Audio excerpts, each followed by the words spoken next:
The story behind Kuchisake Onna, the slit-mouthed woman.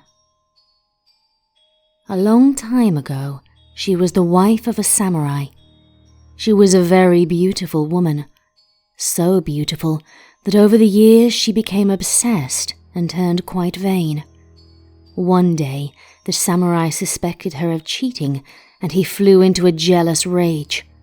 He attacked her and cut her mouth from ear to ear, saying, "Who will think you're beautiful now?" The woman died and returned as Kuchisake Onna, an angry spirit that has haunted roads and paths ever since. In the old days, it was said that she wore a kimono and would hide her face with the large end of the sleeve, but nowadays she wears a brown trench coat and uses a surgeon's mask to cover her mouth. The legend of the slit-mouthed woman stayed in the shadows for generations until the year 1979, when Kuchisake Onna sightings started happening everywhere, and it became an example of an urban legend run amok.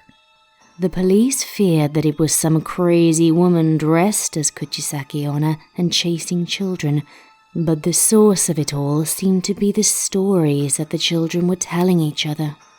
Children all around Japan started to do something very strange.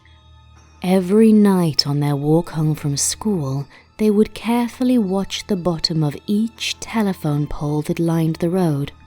They would try to hurry past as fast as possible, hoping not to see a woman standing there with long black hair hanging down to her waist and wearing a surgical mask.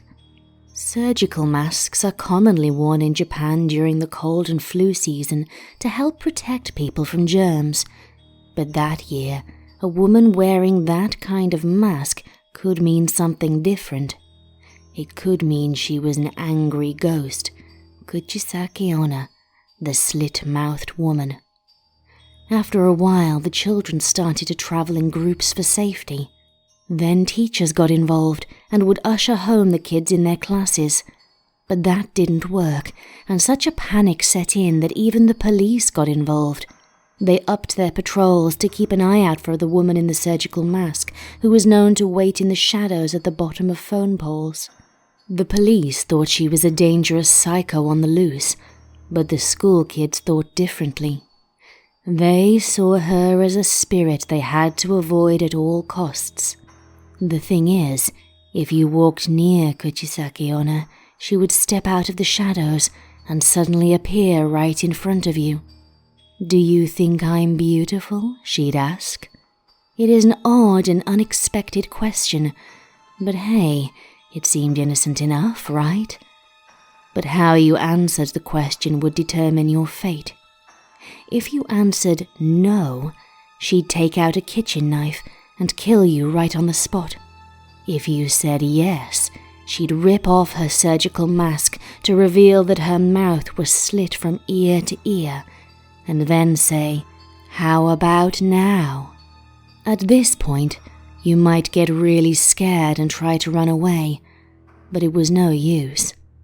Kuchisake Onna is an eerily fast runner and will always get in front of you to ask the question again and again. If you answered no this time, you'd be cut in half. And if you answered yes, she'd cut your mouth from ear to ear to make it look like hers. So now you can see why the school kids were watching the bottom of the telephone poles so intently. The hysteria reached its peak in late 1979 and mysteriously just stopped. The scare retreating into the shadows again.